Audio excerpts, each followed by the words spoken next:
I don't know. I mean, 4 defeats in a row for the first time since 2002.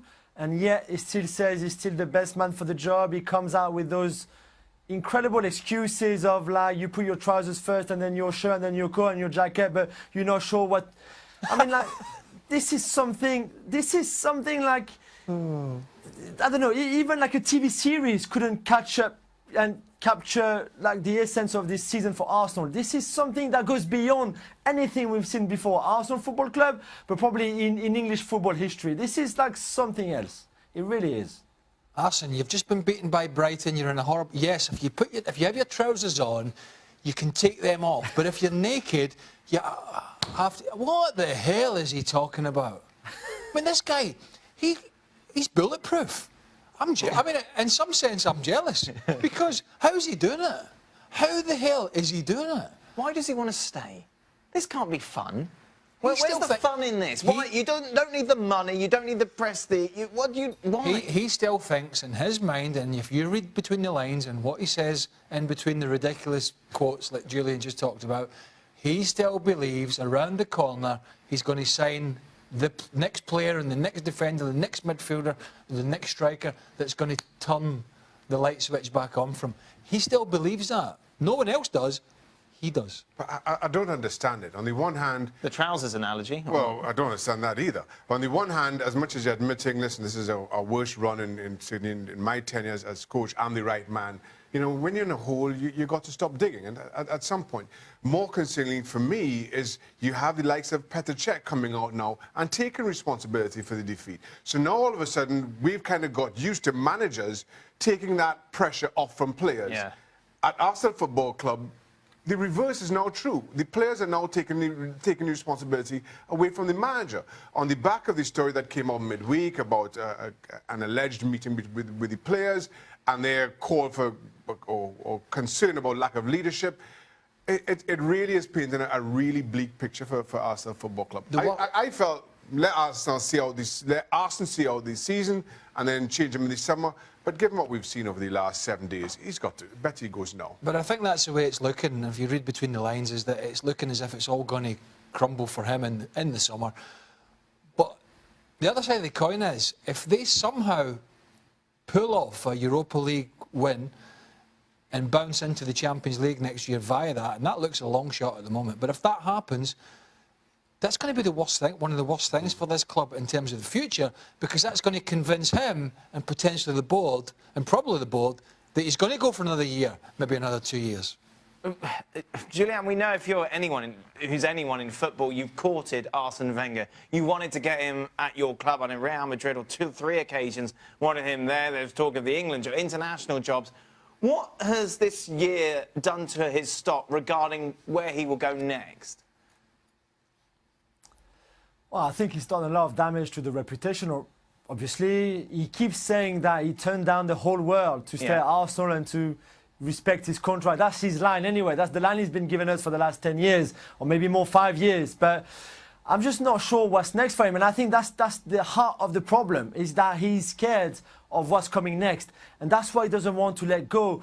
You said it, it's not about money, it's not about the prestige, because it can't be fun. This can't be fun. And I really think that he's scared of what's coming next, whether he will find himself with nothing at all, which is very possible, because who would come and hire him? Maybe some club in China, I'm not even sure.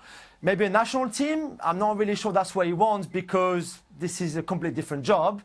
And he's getting 70, he will be 70 very soon now. And at 70, if you've been doing something for the last 50 years and suddenly that's not there anymore, well, you're completely lost. And I really think that he's scared of that. But the damage is done already about his reputation and what he could do next. And that's why he thinks that the best for him is to stay. And I really believe it, that in his mind he still thinks that he's the right man for this job and that he's going to stay to honour his contract and stay next year in the last year of his current contract. I've got a spare set of golf clubs in the garage. You know, I've always got a spare set. Yes, because you buy lots on eBay. Tell us all about it. They're not on eBay yet, but if Wenger wants them, I'll do him a cheap deal. Right? Take a holiday, get your Speedos on. I can't play golf with you. Why have you got to play golf with your Speedos? I'm not saying, what is wrong? I'm just generations wear Speedos, some of them. Not me. Relax, chill out. Arsene You don't Wenger. wear Speedos. No, clearly not. Arsene Wenger, what's wrong with these managers? Chill out, go on the beach, play golf. I mean, it's Speedos. you know, at that time of your life. Why not just sack him? Why can't the board see what everyone else sees? Because the board haven't got the stomach to do it. That's right. Because it has made them money. It has made the club money when they haven't had great success of recent years. Julian, Arsene Wenger, what else do we have to say about him? I don't know. I mean, 4 defeats in a row for the first time since 2002. And yet he still says he's still the best man for the job. He comes out with those incredible excuses of like, you put your trousers first and then your shirt and then your coat and your jacket, but you're not sure what... I mean, like, this is something like, I don't know, even like a TV series couldn't catch up and capture like the essence of this season for Arsenal. This is something that goes beyond anything we've seen before. Arsenal Football Club, but probably in English football history. This is like something else. It really is. Arsene, you've just been beaten by Brighton. You're in a horrible... Yes, if you have your trousers on, you can take them off. But if you're naked, you have to... What the hell is he talking about? I mean, this guy, he's bulletproof. I mean, in some sense, I'm jealous. Because how is he doing it? How the hell is he doing it? Why does he want to stay? This can't be fun. Where's still the fun in this? Why, you don't need the money, you don't need the prestige. Why? He still thinks in his mind, and if you read between the lines and what he says in between the ridiculous quotes that Julian just talked about, he still believes around the corner he's going to sign the next player and the next defender, the next midfielder, the next striker that's going to turn the light switch back on from. He still believes that. No one else does. He does. But I don't understand it. On the one hand... The trousers analogy. Well, I don't understand that either. On the one hand, as much as you're admitting, listen, this is our worst run in my tenure as coach, I'm the right man. You know, when you're in a hole, you got to stop digging. And at some point, more concerning for me is you have the likes of Petr Cech coming out now and taking responsibility for the defeat. So now all of a sudden, we've kind of got used to managers taking that pressure off from players. Yeah. At Arsenal Football Club, the reverse is now true. The players are now taking responsibility away from the manager. On the back of the story that came out midweek about an alleged meeting with the players and their call for or concern about lack of leadership, it really is painting a really bleak picture for Arsenal Football Club. I felt let Arsenal see out this season and then change him in the summer. But given what we've seen over the last 7 days, he's got to. Bet he goes now. But I think that's the way it's looking. If you read between the lines, is that it's looking as if it's all going to crumble for him in the summer. But the other side of the coin is, if they somehow pull off a Europa League win and bounce into the Champions League next year via that, and that looks a long shot at the moment, but if that happens, that's going to be the worst thing, one of the worst things for this club in terms of the future, because that's going to convince him and potentially the board, and probably the board, that he's going to go for another year, maybe another 2 years. Can we... Remember Speedos? No. Have some of this. It's wrong, isn't it? Have you watched Speedos? No, but a lot of my Brazilian cousins wear Speedos. You've got Brazilian cousins? Oh, you have? Through marriage, yeah. And everyone wears Speedos. So you feel like the weird one. You feel like some sort of weird I can see that, yeah. because you're just wearing. So you're guilty by association. It feels a bit weird. So you've got a pair of Speedos? No, I've never worn Speedos because Well, you have a pair of I always Speedos. go and wearing. Surely they gave you Speedos for Christmas. I go wearing like the British trunks. Craig is quite clearly a closet Speedos guy. I would definitely wear them. I think. Would you? Yeah, if I was in that environment where everyone else is wearing them. I mean, I wouldn't. so, let me get this right. Somebody jumps off a cliff, you jump off too. If they're wearing Speedos. If they're wearing Speedos. So if you went down to Brazil, where the other half of your family come from, your in-laws and all that, and they were wearing Speedos on Copacabana Beach, you'd be like, that's the one for me. I wouldn't feel as intimidated as I would if I went out with you to a beach. Well, that, We went to a beach together. Where did we go? Santa Monica. yeah, didn't think much of it. did you? Speedos come into the... I didn't see anyone in Speedos. No, it was a bit of a letdown, wasn't We it? had this argument with our producer about Santa Monica Beach. Yeah. We didn't think it was all that, unless we went to the wrong place. It was just the company. I know, it was horrible. That was it. Craig Burley joining me as we're going to have a 2-for-1 and let him sound off on the two London clubs, Arsenal and Chelsea, because you weren't here on Sunday. I'm kind of out of voice a little bit. His voice is a little down. Talking about Arsenal. But you're never short of words. So let's start about Arsenal. Stumped to their fourth straight defeat in all competitions. And Arsene Wenger, always interesting with what he has to say. He said this: yes, it's the first time it happens in my whole career, I must say, and it's not easy, but I have enough experience and enough desire to turn things around. We have to stick together. We have no other solution. Craig. Copy and pasted from 2017, copy and pasted Yep. from 2016, 2015. He also said something that was bizarre in the press conference. He started talking about wearing only a pair of trousers. Yes. It's easy to take the trousers off, but when you're naked, it's just, I'm not even going to Hard go to put there. them all back on. What the hell is he talking about? I mean, this guy must think he's bulletproof. He must be. There must be something going on at Arsenal behind the scenes. Because it's quite incredible, the scant regard he seems to have for results and what other teams are doing, and you've been away for a little bit working, I know, but you may have noticed in that period Arsenal are not very good. No, I left and Arsenal were poor. I came back and they're Arsenal worse. are still poor. They're worse now. So I don't know what to say that we've already said, apart from they are still in the Europa League. They've got a big couple of games against AC Milan, but they've been woeful. I mean, absolutely woeful, from management to players to board.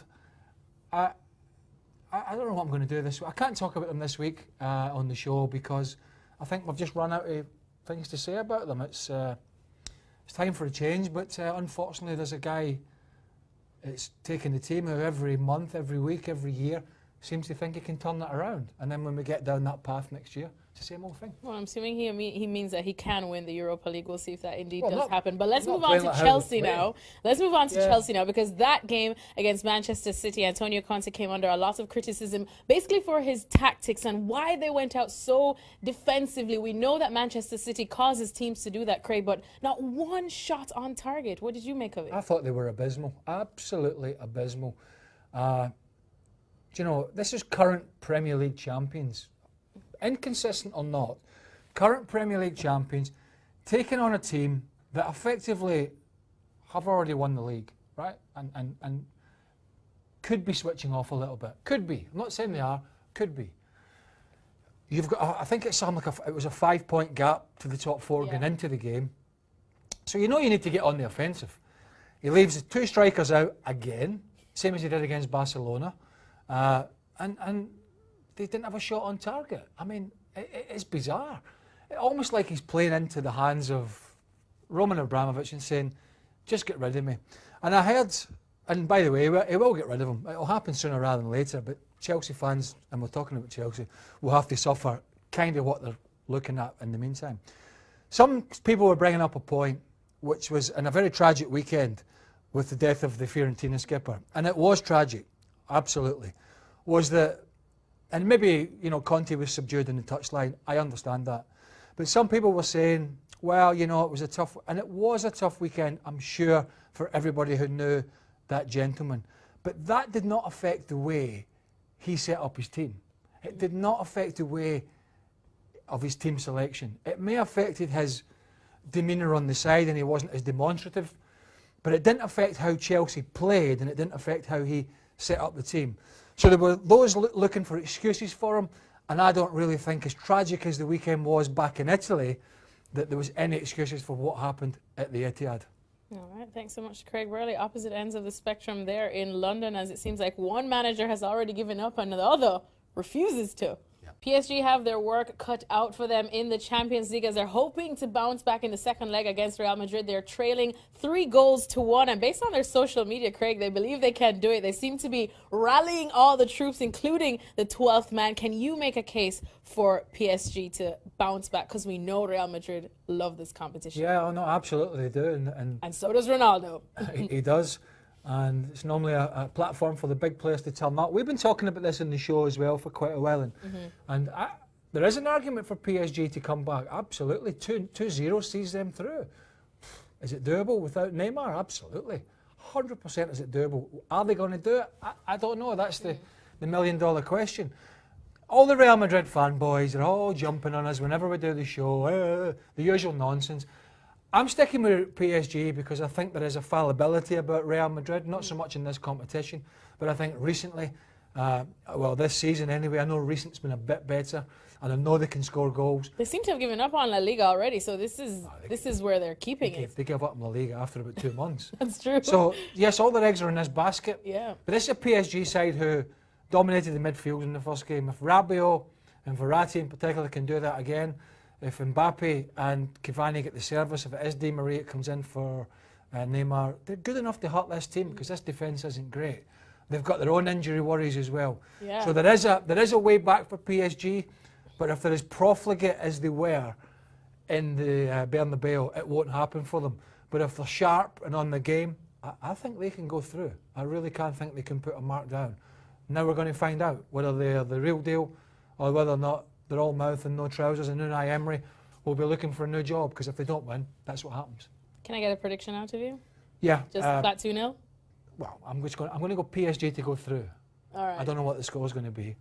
Mystic Meg, my crystal ball. Your little crystal ball. It won't see the scores. Okay, so we won't ask you for lots of numbers anytime soon. Thanks so much to Craig Burley. He's picking PSG to go through. We'll see exactly what happens when it all boils down in Paris. Manchester United's young star Scott McTominay has been making waves, and now he has chosen to play for Craig Burley's country, Scotland, over England. Of course, his father is Scottish. Craig, there's lots of people excited about this youngster. He started in Manchester United's last 3 games, and I know we saw you tweeting, and you said, talk to you in another 2-3 years about him. But people are excited. That? Of course, I'm always watching you tweet. People are excited about him now. Why do you think so? Well, I think... What, in Manchester or Scotland? Well, both. Just how it can I translate think it's over always to exciting Scotland. when a new kid comes on the block. Maybe, I don't know, we're going to say less so for Manchester United, more so for Scotland. I don't know. Certainly from a national point of view, we're a national team that needs all the quality we can get. As some sharp tools pointed out, he might just like having some summers off. And so I saw that he's chosen Scotland to go on holiday in the summer. I don't know. Look, he's flavour of the month at the moment because he's done well, because Pogba has had whatever problems he's had, because there's been some injuries. He's had some game time. He's filled a role for Mourinho.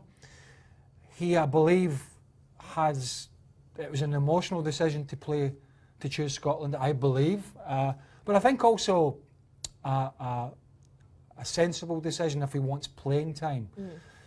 Playing for England, of course, is going to be a lot more difficult because the pool of players to pick from is a lot bigger. But then the success of going to tournaments might be greater. Players have to weigh that up. I never had that problem because, Scottish, and that was it. I didn't have an option. Seems these days everyone's got an option. So I think it's a wise decision in his mind. From Scotland's perspective, in the short term, doesn't change a lot. Because one player doesn't, we've seen Lionel Messi can't drag Argentina to winning the World Cup. So if he can't do it, how's somebody going to drag Scotland along? So he's one part of a jigsaw, but as I say, I go back to that tweet that I put out yesterday, and I wasn't being negative about it. But I've seen so many. It is early days. I've seen so many, even when I was playing. I've seen so many same age as me fall by the wayside. I've seen so many when I was in my 20s and a regular international come on the scene and then fall away. The guy needs to be. Somebody asked me, what's a good barometer for Scott McTominay? It's either to be playing regular first team at Man United or regular first team somewhere else over the next 2 to 3 years. If he's doing that, that's going to be a good barometer for how much he's going to be of value to any national team and also for himself. So it is very early days. It's going to be difficult for him to hold on a place at Man United long term. It's probably going to have to be somewhere else, in my opinion. But it's been a good 3 or 4 months for the lad, and I think for Alec McLeish, the new Scotland manager, it's a little bit of a coup to pull a youngster who's in the news at the moment. All right, thanks so much to Craig. We'll keep our eye on this one and see if he can become the next Craig Burley. Oh, don't do that. We are back. It's Monday. It's Craig Burley, so it can only be Player Power Rankings, his favorite segment on a Monday. Craig, let's start off, of course, on this side. Edin Dzeko tops the list. 2 goals against Napoli. Big win. Yeah, all the talk of him leaving in January, but to Chelsea didn't happen. Out of the title race, obviously Roma, but really a big say in the title race because that's really thrown it back Juventus' way. So that was a huge performance from Edin Dzeko and a huge performance for Roma. I didn't see that coming as emphatic as it did. Great free kick from Lionel Messi. He's back in it. Wasn't a great game, the Barca Athletic game. I thought it was a No. bit flat, but they've put the title to rest. 'Cause that His was 600th career goal, though. Do you think Yeah. that could have made him go higher than Dzeko or not? well, I think just on a individual performance now, Dzeko probably deserves it, but 600 goals is it's just phenomenal stuff for the wee man. But should we be surprised? No. No. Dybala scoring again. Son scoring again. You know, this guy when he first came in and out of the team, playing more regular now. Big Champions League games coming up. He's so flexible. He works so hard. Good end product to his game. Again, terrific performance. Not the toughest of opponents, I understand that. I tweeted out yesterday about David Silva, which did upset some United fans who called me a Man City fanboy. You can't enjoy somebody like David Silva, who's one of the longest standing players in the current regime at Manchester City. Rarely see him in the newspaper, rarely see him getting in trouble with officials, but always an 8 or 9 out of 10 minimum in terms of performance. Absolutely terrific little player. And again at the weekend, first class. Now he rounds off the top 5 because he had 1 assist in that game. And I guess it is top opposition with Chelsea. But Cristiano Ronaldo, granted we know the opposition there against Granada, 2 goals. Don't you think that should get him in over 1 assist? Well, yeah, but here's what people do. Some of them that have got a brain, they watch the game. And sometimes goals can happen in 10 seconds. There's 90 minutes in the game. And so sometimes other things happen that some people don't say because they love reading stats and that's all they know. You know who you are. You tweet me all the time. So that's probably why he's there, because it's just a generalisation. You can argue about it all you want. Ronaldo's, after a slow start to the season, obviously he's a goal machine. We know that. Glenn Murray, look away Arsenal fans. He has made it into our player power ranking. Well, he made me laugh actually because he had one chance in the second half where somebody put the ball over the top and he was 10 yards clear of the Arsenal defence. And he was so slow, even they caught him. So he actually turned back. He could see Peter Cech and he went, He says, forget about so he's it. not quick, never has been, but has led the line really well. A huge win for Brighton, putting them closer to safety than they ever were. And obviously another nail in the coffin. I say nail in the coffin for Arsene Wenger because he keeps kicking the coffin lid up and he isn't going anywhere. But yeah, Glenn Murray in here, Brighton Hove Albion. We don't see that too often. That's true, indeed. Thanks so much to Chris. Was that a bad analogy? That was a hilarious analogy, actually, but we're going to end it there. Not much argument here. Don't close that lid! What a shocker. Not dead Wenger yet. is not ready to go. I I ain't dead yet. can't fight the man. Next Thanks year will be so better. much to Craig. For more of this, keep it here at ESPNFC.com.